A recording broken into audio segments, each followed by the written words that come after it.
Good morning, Jason Sen from daytradeideas.com. We're looking at the Aussie this week. Currency wise, we've been following this. This is a bit of background. We're looking at the weekly chart here. This pair sold off from 2011 down to the middle of this year, and we bottomed out, let me see, at 88.46. So we've been in quite a decent bear trend, but we managed to recover significantly until recently, up until the end of October. You can see that the 38.2% retracement of this whole move down was at 96.99 on a weekly basis. We just peaked above there, but we never managed to close above it. So that gave us an indication that the bounce in the bear trend was over, and we continued lower. Flick onto the daily chart now just to get an idea of what's going on here. So the bounce, as I say, in the bear trend looks like it has finished. What happens next? I'm just going to try and draw a trend line on here if I can find how to do it.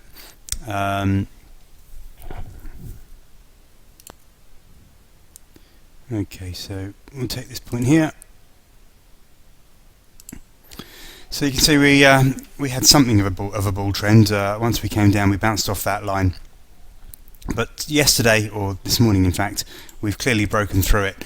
And what is also important is the 100-day moving average, which is at 92.76.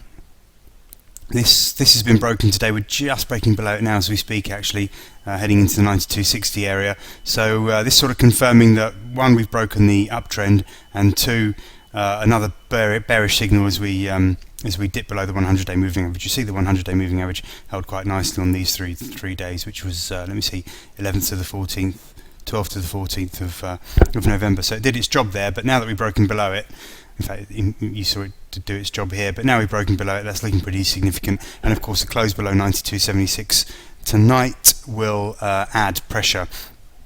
A bit overbought on the daily chart as well, which is worth noting, and that's another good reason why this negative tone is creeping in now. 4-hour chart, well, MACD is definitely looking very negative. We are heading into some oversold territory, but again, the stochastics are still quite negative. So what can we look for on the downside? Let's put some fibs in here.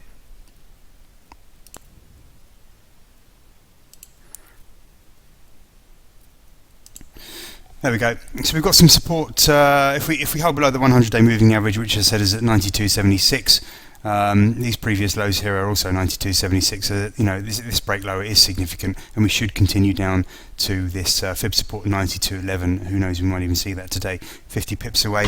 Certainly can't rule that out. However, as I said, in the short term we are getting oversold, so just watch that 92.11 area, and let's see if that holds. We get a little bounce back, at least to the 100-day moving average, and who knows, maybe even as far as 93.15 in this trend line here. But that's in the days ahead.